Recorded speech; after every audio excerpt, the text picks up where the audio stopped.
Este video se trata de las vanguardias artísticas en América Latina y Argentina, en pintura y escultura. Soy Sandra Herrera, la profe de arte.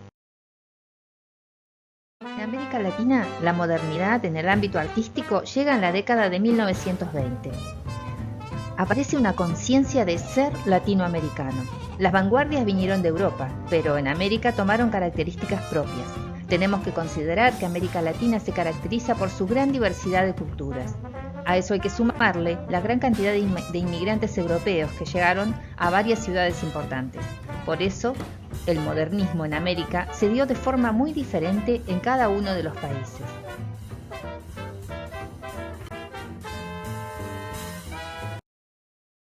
Hablemos de México. En el contexto de la Revolución Mexicana, surge el movimiento artístico conocido como muralismo mexicano. Su objetivo era llegar al pueblo y transmitir los ideales de la revolución en imágenes que cuenten su historia, con el fin de fortalecer el sentido de pertenencia a México. Uno de los representantes del muralismo mexicano fue David Alfaro Siqueiros, quien participó de la Revolución Mexicana, viajó a Europa y conoció los movimientos de vanguardia. En 1921 hace un llamamiento a los artistas de la nueva generación americana, donde planteaba la creación de un arte público a partir de los movimientos europeos, pero teniendo en cuenta la tradición precolombina.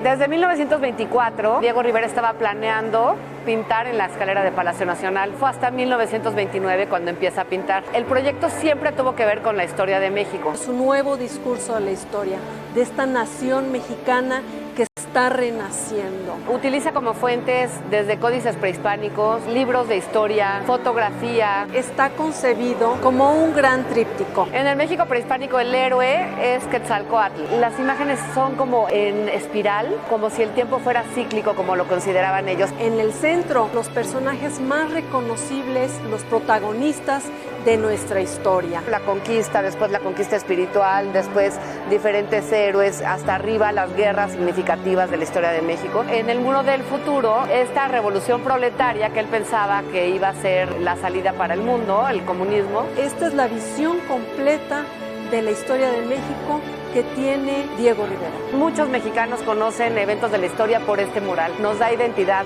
Nosotros nos vemos reflejados en esa historia y nos hace conocer nuestra propia historia.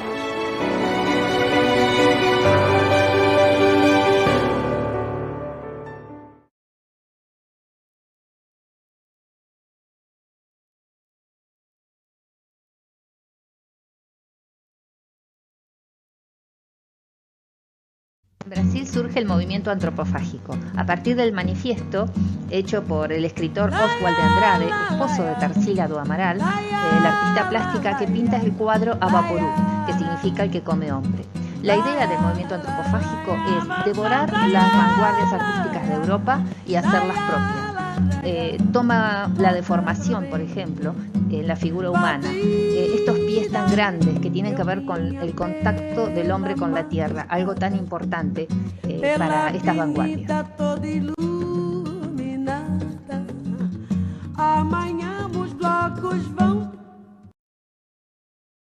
Anita Malfatti, otra de las artistas brasileñas que transitó varios movimientos de vanguardia europeos, como por ejemplo el expresionismo, el fauvismo, y también participó en América del movimiento antropofágico.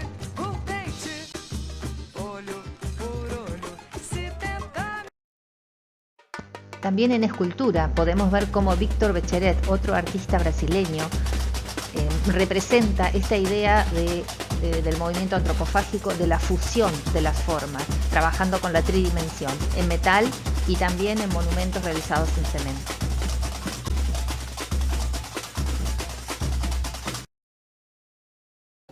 Esta isla caribeña, donde la presencia de la cultura africana dejó unas marcas, unas huellas muy profundas, tenemos a Wilfredo Land, uno de los representantes más importantes en pintura, con una pintura muy simbólica que reivindica sus raíces afrocubanas.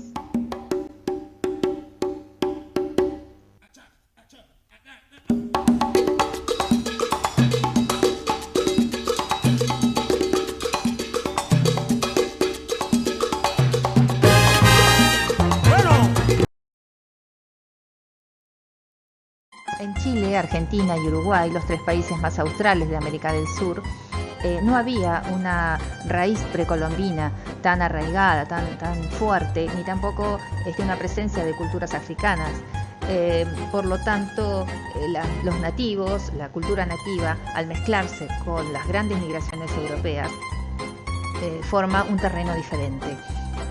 Aquí se forman diferentes grupos con distintas ideas, pero siempre con el mismo fin que se dio en toda América: dejar de copiar a Europa y tomar las vanguardias europeas para hacerlas propias, para crear un arte nativo.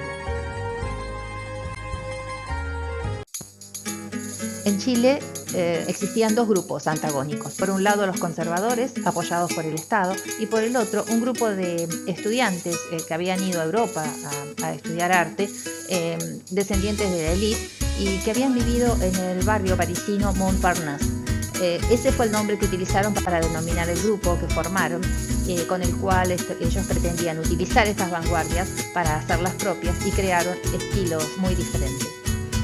Tenemos a varios artistas como Camilo Mori, Pablo Bouchard, y también a la artista Enriqueta Petit-Marfan.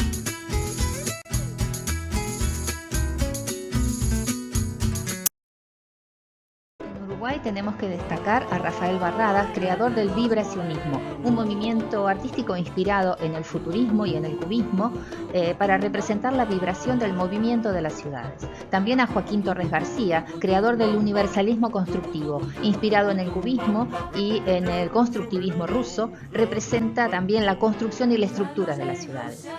Pedro Figari, otro artista uruguayo que, inspirado en el fauvismo y en el expresionismo, intenta representar la tradición uruguaya, sobre todo en los bailes del candombe.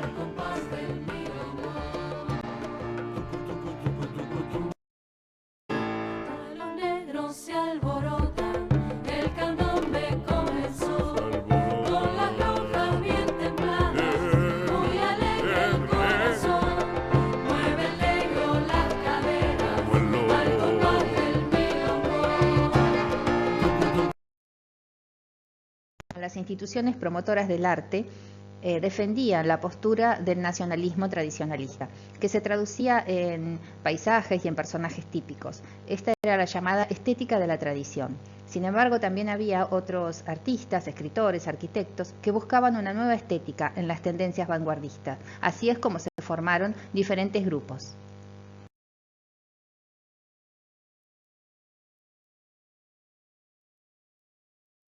Entonces, en Argentina vamos a ver el surgimiento de dos grupos, por un lado antagónicos y por el otro complementarios: el grupo Florida y el grupo Boedo. Los artistas del grupo Florida pretendían una renovación en las manifestaciones artísticas, por eso ellos, pero siempre respetando las tradiciones, por eso crean la revista Martín Fierro. Ellos sostenían que el arte no debía tener una función social, querían provocar la imaginación del espectador o del lector. Muchos de ellos, por ejemplo, Nora Borges, también realiza ilustraciones de varias publicaciones escritas. También tenemos que destacar la labor de Sul Solar dentro del surrealismo, o Emilio Petoruti, por ejemplo, inspirado en el cubismo.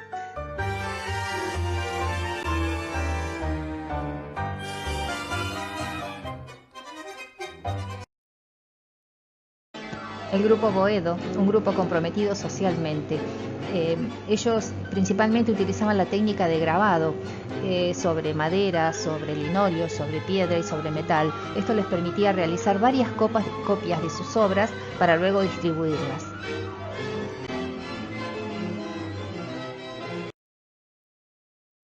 Fuera de los grupos Boedo y Florida, existían otros artistas que pretendían revalorizar nuestras tradiciones y destacar la labor de nuestro personaje nativo, el gaucho. Entre ellos tenemos a Alfredo Guido, a Gramajo Gutiérrez, a Quirós y a Molina Campos.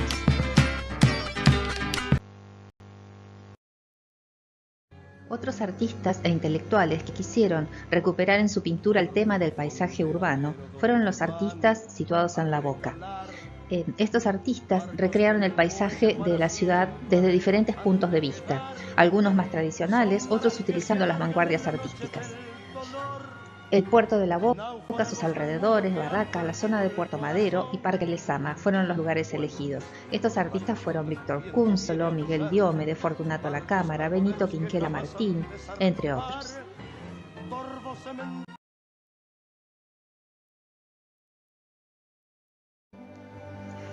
Finalizado el video, les dejo la actividad teórica.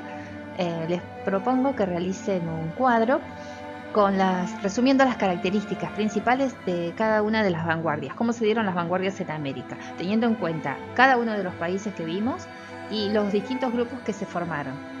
Bueno, espero que les haya gustado el video y nos vemos el próximo.